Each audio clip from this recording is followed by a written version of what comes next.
बाबा रामदेव इस समय tool kit की तरह आरएसएस बीजेपी के टूल किट की तरह काम कर रहे हैं।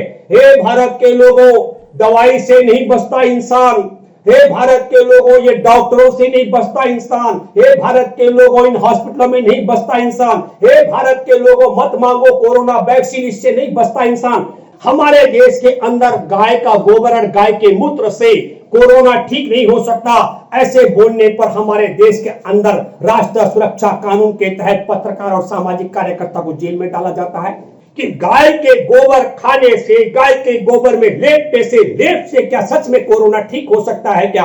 हॉस्पिटलों के औचित्य को खारिज कर डाला और अपने को देश का, दुनिया का सबसे बड़ा बिना डिग्री का डॉक्टर बता डाला। अब उनके खैर अरेस्ट तो किसी, वो जो है उनका बाप भी कोई नहीं कर सकता स्वामी रामदेव को लेकिन एक शोर मचा रहे हैं कि क्विक अरेस्ट स्वामी रामदेव है, क्विक अरेस्ट स्वामी रामदेव।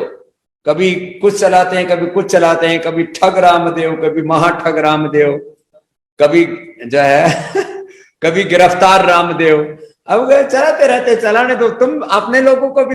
हमारे देश के अंदर देशवासियों को कोरोना से बचाते बचाते संघर्ष कर रहे, बलिदान दे रहे डॉक्टरों का जो बलिदान हुआ उसका मजाक और उपहास उड़ाया बाबा रामदेव ने, बाबा व्यापारी बाबा रामदेव ने। और भारत सरकार, मोदी की सरकार प्रेम पत्र लिखती है बाबा रामदेव को कि मजाक मत उड़ाओ। हमारे देश के अंदर डॉक्टरों की योग्यता पर सवाल उठाते हैं बाबा रामदेव। हमारे देश के अंदर जो डॉक्टरों की शहादत हुई उनकी संख्या गलत बताते हैं। पहली कोरोना की लहर जब आई थी, ऑल इंडिया मेडिकल एसोसिएशन जिसमें 3.5 लाख डॉक्टर हैं, 748 डॉक्टरों की शहादत हुई थी और दूसरी लहर में 270 डॉक्टरों की शहादत हो चुकी है और बाबा रामदेव ने 10,000 डॉक्टर बताए। बाबा रामदेव ने देश में अंग्रेजी दवा के औचित्य पर सवाल उठाया। बाबा रामदेव ने कहा कि 2 डोज कोरोना वैक्सीन के लेने के बाद 10,000 लोगों की, डॉक्टरों की जान चली गई, वो देशवासियों का कैसे बचाएंगे? देश में लग रही कोरोना वैक्सीन के औचित्य पर सवाल उठाया। कोरोना वैक्सीन लगने के बाद प्रधानमंत्री नरेंद्र मोदी का फोटो लगा हुआ जो सर्टिफिकेट है उसको खारिज कर डाला। हमारे देश और दुनिया में वैज्ञानिक शोध पर सवाल खड़ा कर डाला, डॉक्टरों की योग्यता पर सवाल खड़ा कर डाला। जो हॉस्पिटलों में उपचार करा रहे, हॉस्पिटलों के औचित्य को खारिज कर डाला और अपने को देश का, दुनिया का सबसे बड़ा बिना डिग्री का डॉक्टर बता डाला। तो भारत की सरकार, भारतीय जनता पार्टी आरएसएस की सरकार प्रेम पत्र लिखती है। इसी भारत में मणिपुर में पत्रकार किशोर चंद्र और सामाजिक कार्यकर्ता एरेंद्रो फेसबुक पर एक पोस्ट लिखते हैं कि गाय का गोबर और गाय के गौमूत्र से कोरोना का उपचार नहीं हो सकता। तो भारत की मोदी सरकार, संघ परिवार की सरकार के इशारे पर मणिपुर की पुलिस उन पर राष्ट्रद्रोह का मुकदमा बना देती है। देश को खतरा राष्ट्रीय सुरक्षा अधिनियम के तहत रासुका लगाया जाता है। मैं जरा जानना चाह रहा हूं मेरे देशवासियों कि गाय के गोबर खाने से, गाय के गोबर में लेप से क्या सच में कोरोना ठीक हो सकता है क्या? गाय का मूत्र पीने से क्या सच में कोरोना ठीक हो सकता है क्या? और वैज्ञानिक युग में यदि पत्रकार ने और वैज्ञानिक युग में भी सामाजिक कार्यकर्ता ने कहा कि कोरोना का उपचार गाय के मूत्र और गाय के गोबर से नहीं हो सकता, तो देश के लिए खतरा बता करके रासुका में बंद कर जाता है। और जो हमारे देश के डॉक्टरों की शहादत का मजाक उड़ाता है, डॉक्टरों की शहादत की संख्या गलत बताता है, कोरोना वैक्सीन के औचित्य को खारिज करता है, हॉस्पिटल के औचित्य को खारिज करता है, वैज्ञानिक शोध पर सवाल खड़े करता है, हमारे देश में उसको एसपीजी सुरक्षा व्यापारी बाबा को दी जाती है। भारत ऐसी दशा में पहुंच चुका है। मैं आपके माध्यम से जानना चाहता हूं कि सुनील बंसल जो पतंजलि में बड़े ओहदे पर थे, दुख और अफसोस की बात है, मैं उनके आत्मा के लिए शांति की प्रार्थना करता हूं और उनके परिवार को दुख सहने की शक्ति ईश्वर इस मौके पर दे। पर मैं ये जानना चाहता हूं कि उनका उपचार क्यों नहीं बाबा रामदेव ने किया और ये सब क्यों हुआ? हमारे देश में जांच के लिए तड़पते तड़प इंतजार में लोगों की जान चली गई। हमारे देश के अंदर एम्बुलेंस की इंतजार करते करते लोगों की सड़क पर जान चली गई। बिना दवा के हॉस्पिटल की चौखट पर बेड की इंतजार में हजारों लोगों की जान चली गई। हॉस्पिटल में बेड पर लेटे लेटे हर अपने घर में होम क्वारंटीन रहते हुए ऑक्सीजन के बगैर तड़पते तड़पते जान चली गई। तो बाबा रामदेव इस समय टूल किट की तरह, आरएसएस बीजेपी के टूल किट की तरह काम कर रहे हैं। हे भारत के लोगों, दवाई से नहीं बचता इंसान। हे भारत के लोगों, ये डॉक्टरों से नहीं बचता इंसान। हे भारत के लोगों, इन हॉस्पिटलों में नहीं बचता इंसान। हे भारत के लोगों, मत मांगो कोरोना वैक्सीन, इससे नहीं बचता इंसान।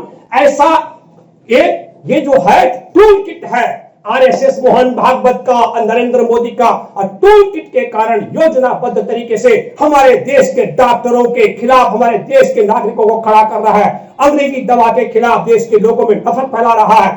हॉस्पिटलों में लोगों को विमुख करने का काम कर रहा है और षड्यंत्र के तहत वैक्सीन के लिए भी ये नई हवा खड़ी कर रहा है। कहता है कि जो दो डोज लगाकर 10,000 डॉक्टर अपने को नहीं बचा पाए और इसका पुरस्कार मिला। मैं ऐसे हवा में नहीं कह रहा हूं, इसका इनाम मिला मनोहर लाल खट्टर की सरकार 1 लाख कोरोना के डोज हरियाणा में बांट रही है। हे मेरे हरियाणा के मित्रों, यदि कोरोना से लोग बच गए तो सुनील बंसल जी आज हमारे देश में, हमारे बीच में होते, वो स्वर्ग न सिधारे होते। ये बात मैं आपसे कहना चाहता हूं।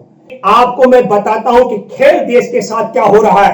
सरकार देश में हॉस्पिटल में बेड नहीं दे पा रही है, ऑक्सीजन नहीं दे पा रही है, एम्बुलेंस नहीं दे पा रही, जांच नहीं करा पा रही है, दवा नहीं दे पा रही है। इसलिए ऐसा माहौल बना रही है ताकि आप इन सब की डिमांड न करें। लेकिन एक बात मैं कहना चाहता हूं, जो सरकारी कागजों में कोरोना के मामले हैं उनकी संख्या भी लाखों में आ रही है। पहली बार हमारे देश के अंदर बमुश्किल 500 मामले थे और देश में लॉकडाउन किया गया था। 14 करोड़ लोगों को पैदल चलना पड़ा था, 2.5 करोड़ लोगों की रोजगार चला गया, 23 करोड़ लोगों की आमदनी बहुत कम रह गई है। सरकार ने कहा कि पहले लॉकडाउन में मात्र 16 लाख करोड़ का नुकसान हुआ। सरकार हमारे देश में कोरोना संक्रमण लोगों की संख्या झूठ बोलती है, बगैर ऑक्सीजन के मरे हुए लोगों की संख्या, बगैर दवा उपचार के मरने वालों की संख्या भी झूठ बोलती है, और हमारे देश में कितना आर्थिक नुकसान उसके विषय में झूठ बोलती है।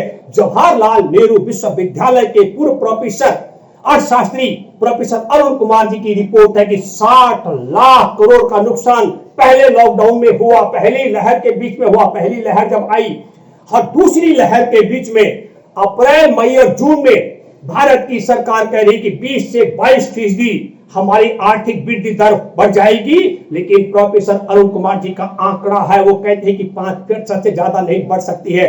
भारत में इस 3 महीने में 8.5 लाख करोड़ का नुकसान होने वाला है। तो मेरे दोस्तों, मैं ये बात इसलिए कहना चाह रहा हूं आपके साथ, हमारे देश के अंदर गाय का गोबर और गाय के मूत्र से कोरोना ठीक नहीं हो सकता, ऐसे बोलने पर हमारे देश के अंदर राष्ट्रीय सुरक्षा कानून के तहत पत्रकार और सामाजिक कार्यकर्ता को जेल में डाला जाता है। तो जिसने हमारे देश के शहादत देने वाले डॉक्टरों का अपमान किया, हमारे देश में कोरोना वैक्सीन लग रही उसका मजाक उड़ाया, जिसने हमारे देश में हॉस्पिटलों की औचित्य को खारिज किया, जिसने हमारे देश और दुनिया के वैज्ञानिक शोध पर प्रश्न चिन्ह खड़ा कर दिया, और जिस जाहिल ने अपने को सबसे बड़ा डॉक्टर बताया जो अपने ही मैनेजर को नहीं बचा पाए, सुनील बंसल को, वो उस व्यक्ति के पर किस प्रकार का मुकदमा मोदी सरकार बताए कि क्या उसको प्रेम पत्र लिखा जाना चाहिए कि उस पर भी देश में बड़ा मुकदमा दर्ज किया जाना चाहिए। और क्या सच में गाय के गोबर खाने से, उसमें लेप लगाने से, गौ का मूत्र पीने से कोरोना ठीक हो सकता है क्या? यदि नहीं हो सकता है तो किशोर चंद्र और एलेंड्रो सामाजिक कार्यकर्ता दोनों को तत्काल रिहा किया जाना चाहिए।